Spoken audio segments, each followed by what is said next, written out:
Welcome back to Battery Generation, your e-mobility podcast for European battery research. Today, we have a great guest from the United States. Welcome, John Kem. Great to be here, and thanks for inviting me to be part of it today. John Kem, you are a retired U.S. Army two-star general. Now you're president of American Battery Factory, ABF. John, good to have you here. You are building up a Gigafactory in Tucson, Arizona. How far are you, and what's your plan for the upcoming years? American Battery Factory really grew up about 3 years ago from Lion Energy, which is based in Salt Lake City, Utah. And that's really a battery pack provider doing cutting edge work. And they recognized that almost none of the materials that they were using were made in the U.S. or North America, for that matter. So trying to get a U.S. supply chain for lots of reasons became an important part. And battery cells are the most important part, right? All the wires and other stuff in battery packs, if you don't have good battery cells, you don't have a battery. So they recognized the need and wanted to go, how can we start to source this in the United States and just kind of have a more reliable and a really high-end product. And so with that, a lot of research, looking around, we decided to do it in Tucson, Arizona. And we did a groundbreaking in October of last year, a few months ago. And our construction, the heavy earthwork will start in a few months. And we think we'll be complete in the mid 2025 with kind of commissioning and battery production by the end of 2025.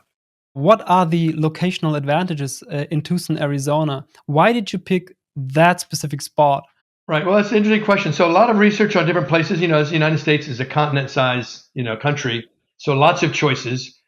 In the end, Arizona is a great spot for a couple of different reasons. One, electricity is fairly cheap. And land is much cheaper than lots of other places. We're basically on the south side of Tucson Airport. I know most people have never been there, but I would call it kind of scrub desert. We're below the airport. There's almost no development there. So the land was available. Electricity's not very expensive. And we're not a huge water user. There's always a concern in, the Arizona and the deserts about water use, but we're not huge water users. So it ended up being a great location in just terms of physicality. And then the state was very supportive, the local government, Pima County, and trying to give some incentives for us to be there. How many gigawatt hours a year will you be able to produce? Our initial factory will be one factory line. The factory is pretty large. I guess it's 500 meters by about 50 meters wide. So it's a long, skinny factory. The closest thing, as your leaders know, would be old paper mills would be the closest thing in the old days. And so in terms of location-wise, that works out really well. And then in terms of the air quality and other things, Arizona works out really nicely for us in terms of how to do it. Do you actually plan on producing your own electricity as well? Since you mentioned you're in the desert, there's probably a lot of sun. You could maybe even put solar all over your roof. Is that on the horizon, or is it? We're not putting solar in up front just because in the near term, you have to fund it. And getting local power until we start to have something to produce, it makes more sense to use local power. And we have pretty cheap electricity there. Secondly, we have a great partnership with Tucson Electric Power, who does lots of solar and other things. So our power supply is pretty decent in that regard. We know there's multiple pretty innovative Chinese battery cell manufacturers, as well in Korea and in Japan. They are actually already able to supply the American automotive industry already today. So why does America, that's the core question of today, I guess, why does America need a domestic cell production? I think there's lots of reasons. One up front I would say is we're not focused on the EV car battery lane, right? We're really in the battery storage solutions. And even in the EV space, it's interesting that we're doing our chemistry is going to be lithium iron phosphate, right? We're not doing no nickel, no cobalt. So it's different than the typical battery you see in a Tesla and a Volkswagen and other kind of EV cars. And so it doesn't quite give the peak power, but it gives you much better long-term power. So that's really the kind of focus on where our energy is. And even though there are people who do produce them, we think we can bring together kind of high-end manufacturing technology that exists. China really leads high-end manufacturing in battery cells, right? There's some European firms that do something similar, but not at the same scale. And so we think we can take what they do, but then bring in kind of high-end decision-making, AI and other things, and actually take it to the next level. So that's really kind of our focus on how to do it. I mean, the reality is it's not super complicated, right? But the second part is capacity. So even though people go, well, the car demand is being done today, we're way behind in battery storage, right? The long-term solution, I'll give it this is what it applies to Germany and countries in Europe. When the wind doesn't blow and the solar isn't lit up, what is your redundant power to provide it, right? In the long run, that's just to provide power today, right? If we go do an increased electrification for businesses and more cars and trucks and everything else, that takes even more. And then in the United States, we have fairly cheap power compared to Europe, but how do you get the power to the right place at the right time? And so battery storage solutions is kind of the solution, right? You need each home or business, I would argue, to have somewhere between 4 and 12 hours of backup power so that they could buy the power at the moment it's cheapest or have it redundant, and then it's a smart grid. It's actually sending who needs it when, but if for some reason yours was off for an hour, it wouldn't affect you. What I don't get for now is the unique selling point. You can, of course, buy some LFP batteries in China as well. So I guess we're talking about building up the American domestic market. As a European, I understand that the American IRA, the Inflation Reduction Act, is somewhat targeted towards building up that domestic US-made battery game. But one might even think that the US is considering cell production even as a matter of national security. Does that make sense to you as a former US two-star general? I would say it does and it doesn't. So I don't think it's not a military pure security part, right?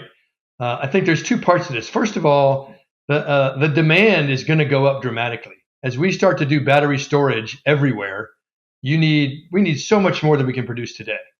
So first of all, if we can do it at a reasonably competitive price, there's value added to that. It's a more guaranteed supply chain. You avoid shipping across oceans. You avoid if some international incident happens and tariffs and all the things that can happen in the global stage. You avoid all that. So we think all that is a powerful reason why people would want our battery cells. And then especially in our mind, LFP batteries are the ones for the future, at least the next 5 to 10 years. And if we can produce them reliable with a reasonable price, they have much more longevity than the nickel cobalt batteries, NMC. And so we think the demand is enough to still need the ones from overseas, but also need ours by a long shot. So you're saying the main reason is the future demand that you see, not so much a geopolitical argument to be had, because that's something we have in Europe all the time right now, because we are importing very heavily from China. And for us, this is actually an important thing to get to chemistries that we can mine over here, maybe sodium ion technologies, and to have the capacities to produce these batteries, which we are currently ramping up. But so you would say that's not the main reason, the geopolitical thing. It's more the pure demand that you see. If you can't do it in a cost-effective way, then you're going to run out of business, right? And so you get benefits from the Inflation Reduction Act, as tax breaks will happen over time, right? Those aren't going to last forever, right? Can you really do this in an effective way in a global scale where you're competing against everybody else? And we think we can.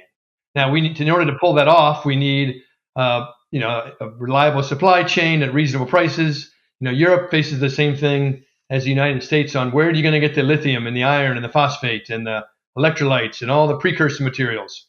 And some are starting to be done in Europe and done in the United States, but do they have the reliability? Can they do it at scale? All that is part of the mix. Let's now stick with the planned gigafactories in the US. Can you give us a glimpse how many planned gigawatt hours are realized today in the US and how many are planned in general? Sure. So the initial factory that we're building by the end of next year is a two gigawatt hour lines, right? So there'll be one line side by side in the same big long skinny building I mentioned, 2 gigawatt hours each. So the capacity will be about 4. We might be just under that. We got to scale up and get better at producing. And then within 2 to 3 years, after the first one, we'll take the lessons. We're going to build 3 more at the same site. We already have the 270 acres to do it on. The initial factory is on about 70 acres. So by 27, 28, we think we'll be doing up to 18 to 20 gigawatt hours. From what you said previously, I was thinking that you might be considering stationary storage as a potential product. Let me ask you, what are your customers and what products do you see your batteries? We're in the battery cell business, so we're not doing battery packs, right? So we're close relationship with Line Energy, who does battery packs. We have a relationship with 4 or 5 other companies that really do battery storage solutions. So they're the ones who are really deep down inside working in many cases, the battery solution for industrial applications. And then they want from us reliable, long-range LFP batteries that will last for 15 to 20 years instead of 6 or 8. And so they're really the offtake people. And we have 4 or 5. Line Energy's one, but we're intentionally not providing our initial factory load when we get it, going in a year and a half. We're not going to provide it all to one company. We want to have 4 or 5, 6 main customers that are using them. So if I get that right, you are producing LFP prismatic cells. Can I imagine them as to be all the same size, form factor, and then you just sell them to other companies, to clients who then will build packs for different applications? The 105 amp hour, the 310 amp hour, we have a small pilot line in China with some of our machines that we set up so we can take, I'll give you an example. Somebody in the US says, we have some lithium iron phosphate we think is ready to go. We can take a small amount, put it there, make a few in our little small production line, and so we can then test it, validate it. And so instead of waiting till our factory's done, we get to do that now. And so those are the 2 typical ones, right? We think the 310, we can get to about 314 amp hour in terms of at really high end. But that's the main products of the main initial line. And then related to it nearby, just at the same facility, we're going to have a foundry line, an innovation foundry line, which is really a much smaller. And that's where you can play with different chemistries, play with different manufacturing techniques. Because one of the lessons we've gotten from the last 5 or 6 years, really from our relationship with some chief scientists in the US and Europe, is we always see it every day, new announcements about some new chemistry. This is the greatest new thing. If you just add some gold into it, it will be even better, right? And that works in a small chemistry lab. You might get better electron flow, but is that scalable and manufacturable at a large scale in a productive way? And so our foundry will be a way that we can kind of experiment with that. So you're producing LFPs, lithium iron phosphate, at first. Give us a quick glimpse. How much energy density will your first cells possess? For European numbers, I'd say about 170 to 180 watt hour per kilogram. We, of course, ask ourselves, how fast can they be recharged? A stationary device or an application, they're not so much focused on to quick charging, fast charging, but do you have just a number? How much C rates are we talking? Yeah, so typically we do a 0.5 C for battery storage kind of, uses, because that's sufficient for almost everybody for charging, discharging. But we can do it at constant at 1 C or even 2 C if needed. So that's why I think originally when people were looking at car batteries, they weren't doing it. They were doing much faster because they really wanted it, those kind of things. But in the battery storage space and many industrial applications, 0.5 C, 1 C is all, works perfectly fine. Well, then let's now talk about the supply chain. In general, we know you need some lithium, you need some copper, you need graphite, you need the electrolyte, and of course, phosphorus. You want to keep that in America, but now you said as well, you have some production sites in China. How does that look? How do you set up your supply chain? Lithium iron phosphate, like our first factory needs about 7,000 tons a year. When we expand those next 3, now we're talking 25 to 35,000 tons a year. There's nobody in the U.S. right now producing that quantity at the quality percentage level you need, right?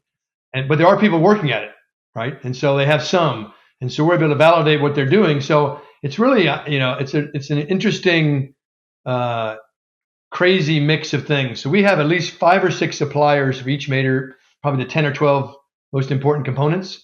And there'll be in that list, there'll be 2 or 3 in China, 1 or 2 in Korea or Japan. There'll be 1 or 2 in Europe and 2 in North America. That's a typical kind of range. I think it's very smart to rely on redundant suppliers worldwide. That's a very smart thing business-wise.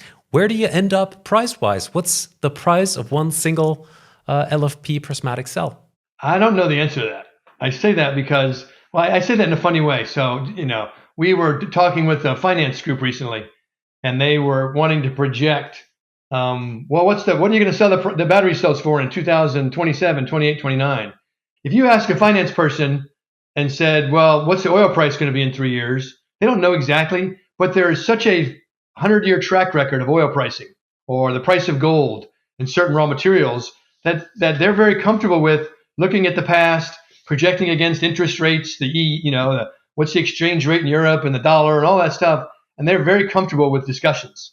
But when you say, what's a battery, an LFP battery, 310 amp hour going to be worth, there is not a robust enough historical market to know. You almost can't even do a price in Europe and the United States right now. It's so varied. It's so small. The price of those kind of cells and the raw materials of those tend to go together, right? Lithium prices are dropping, right? Battery prices are dropping, right? Lithium prices go up and some materials, the other ones go up. So the gap tends to stay okay, we think. And so, that's the important part. If you can produce and manufacture effectively, efficiently, then the input price and the output price will have enough of a gap that we can be competitive. So you feel confident that if you produce the battery cells, you can meet the price point that is currently set up by the competitors, right? I think that's kind of at least what we're talking about, right? I mean, the hardest one is China because their economy is slowed a little bit. They're hurting. There's oversupply. That's really why the price has gone down, right? So the real question will be what will China look like in a year or 2 or 3, right? It's not. I mean, 2 years ago, the price was very different, and China wasn't predicting it being where it is today, right? And so that predictive modeling is what I was getting at. It's really hard for anybody because you don't have 100 years of the Dow Jones and and all the EU common market stock exchanges. But we're comfortable that it will go up some, and we don't have to be lower than. We need to be in the ballpark because if we're slightly higher, well, we provide a reliability. We have transportation differences. We get a little bit of made in USA and made in Europe and all those kind of things. It all has some value. It's not worth 3 times more value, but it's worth some more value. And then we can talk some more, if you like, about defense applications where it's even more value, I think.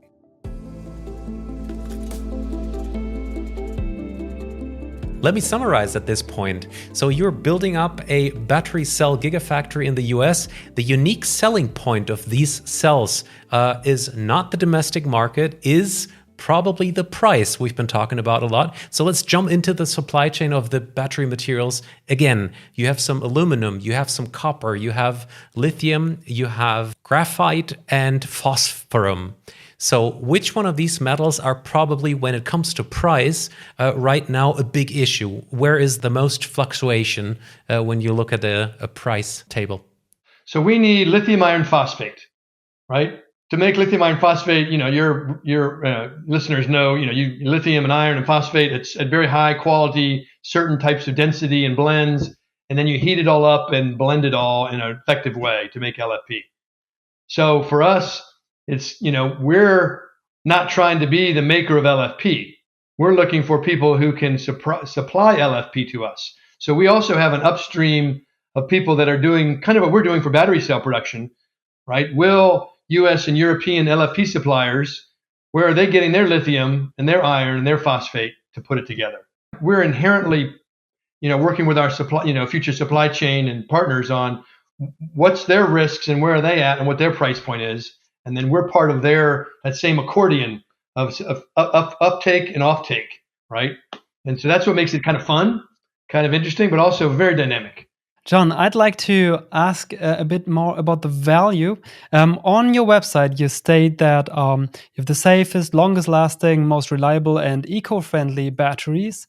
So I was wondering, what are you optimizing for in your cells? Because we know you can optimize for high performance, you can optimize for longevity. Which of those values do you feel are the most important for your company as a USP? So is it the ecological aspect, so the recycling and that all that will work very well?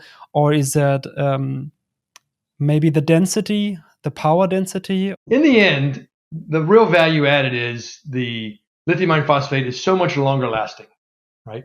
And then we're doing prismatic cells, which is, as your listeners know, is you're doing folding and you get a very tight density. And so that's really why, and before about 2 or 3 years ago, no one was really doing prismatic high gigawatt level folding, right?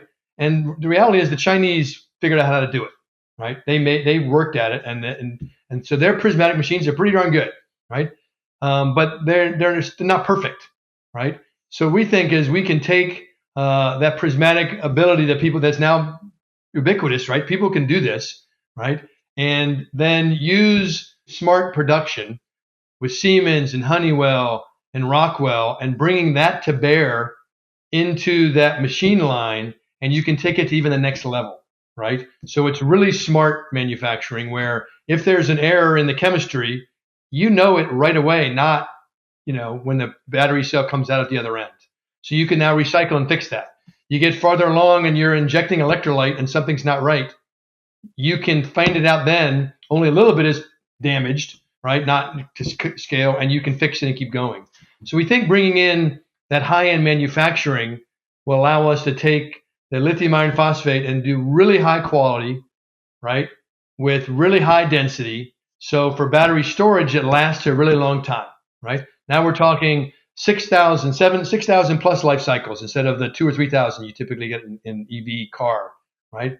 The difference from pouch and kind of the circular ones is, it seems goofy, but in a circular system, we remember from our old math class when we were kids, right? Even if it's a really skinny circle, that line, the inside and the outside has a different area, right? And when you get into cell chemistry for all the scientist geeks, that affects the performance over time. It affects breakdown. You have gaps. So we really think we have the right solution for things that need to last a long time. Who wants to replace your home storage, battery stuff every 6 or 8 years? We're used to that for cars, right? In cars, people after 6 or 8 or 9, I like the new model, whatever. But you don't want to go put a battery storage solution connected to your roof and your solar and have to replace it, right? That's too expensive. Absolutely, but it would be very new to me that all these lithium iron phosphate home storage systems, they wouldn't last for shorter than 2,000 cycles, for example. Now you mentioned 6,000 cycles. Where does that come from? Are you testing your first cells already in a cycling system or something? I think the cycle part is not the long-term challenge. One of the hard parts for people is the calendar cycle, right? So you can hook it to a machine and just keep cranking up cycles, and it goes, it's still good. And every battery has some drop off, right? But then they plateau a little bit for a long time, for a while. But is there an aging component, right? I heard something interesting that I'm not smart enough chemistry wise to know, but it was talking about as you add in the LMFP, right? And you add that in, and so you get some better performance. But a very smart PhD chemistry person said, what happens over time, because electrolyte breaks down the M part, right? And over time, LMFP turns into LFP. I was like, really? Right? And so one of the challenges for everybody is, as new chemistries, new things, will they last and be durable? And we know LFP will, because we've been doing this for more than 10 years. I had one thought before when you were talking about the production line, that you are using AI to maybe sense errors very early on in the production process. Because we all know if a batch gets bad, this can be very, very expensive. So I was thinking maybe it's not even only a quality advantage. This could actually be a price advantage. If you don't lose like an entire batch of battery cells that you need to toss and restart the entire process. This can be very, very pricey. I know this from the wafer industry. So what's your take on that? Do you see an advantage there as well on the horizon? Part of our manufacturing, engineering work is figuring out where are those off-take points, right? You have this big long thing. Where is the right points where you can make that decision and pull material off without having to stop the machine and let things keep running? Everybody tries to do that already, don't get me wrong. But if you can recycle those parts early, and we can talk some more about recycling if you like, then it's much easier to recycle just the chemistry part, or just after a certain part than after you've assembled it. And then you got metal box and all these other parts and everything else. I know it's quite hard to recycle LFP batteries since they're not as worthy as NMC cells. You don't have any cobalt, you don't have any nickel to recycle, so the expensive materials are not even in the cell. So do you think it's worth the process even? We're going to do some, like we were just talking about, Leonard, some of that recycling in stride, but that's not a bulk recycling problem, right? You hope you don't have tons of stuff that has to be recycled, right? I think the real art form is the recycling of the products when you're done, right? When it's no longer value added, or if you had one that's badly damaged, right? And I think that's actually where innovation is kind of happening, because right now people want to do those batteries, like you said, Patrick, for getting out one or two of the materials, right? So it's slightly cost effective, but not great. But those things are hard to come by anyway, so it's worth it. But when we start electrifying so much more, then there'll be lots of LFP coming off. So if you can recycle effectively and efficiently, it will be worth it because there's a demand for those materials to be used. The interesting part, I think one of the things that we think is kind of fun, and we're partnering with Lion Energy on this, is if we do our job right, let's say we get 16 to 24 years out of a battery pack. Well, that means a battery produced in, Christmas of 2025. Well, that means until 2041, you hopefully won't be recycling it, right? Well, that's pretty far off. So we're trying to work with how will recycling happen in 15 to 20 years versus how we do it today. Because one of the things about today, I would call it heavy-handed recycling, right? The recycling kind of is take the whole EV battery, throw it into a machine, chop it up into little tiny parts. Then you guys know this, you use magnets and chemistry and vibration, all this stuff, and you slowly pull out the parts you want, throw away some of the other stuff. Can we make our battery cell ready to go into battery packs where the whole thing falls apart really fast? Like you almost hit the button and it almost disassembles, right? And then you've already separated most of the materials, right? Now, no one's quite doing that today, but we're talking, 5, 10, 15 years from now. If you do it that way, it probably would be cost effective because you wouldn't have to use all the energy and the chemistry to do what we do today. As a former retired two-star general, how did you end up in the battery game? What did you specialize before? What did you do in the Army? I didn't do anything with batteries other than we used a lot. So I was a Corps of Engineer officer. I was fortunate to serve in Germany as a lieutenant back in the late 80s before the wall came down. I served in Europe more recently from 2008 to 11 as the head of the Europe district of the Army Corps of Engineers. So I have great memories of Europe and experiences in the Army that I think for me, I got introduced to a friend of mine to ABF, and ABF was looking for some organizational skills, leadership skills. I know enough about chemistry to, talk about it. I wouldn't be a good chemist, right? And so I think that's what I'm bringing, organization and leadership part to it. Thank you very much, John. That's it for today. Once more, thank you very much for your time and your expertise. That was a great talk. Now, dear listeners, are you convinced that America does need a domestic cell production? Make sure to comment below the podcast. That's it for today. See you next time. Bye-bye.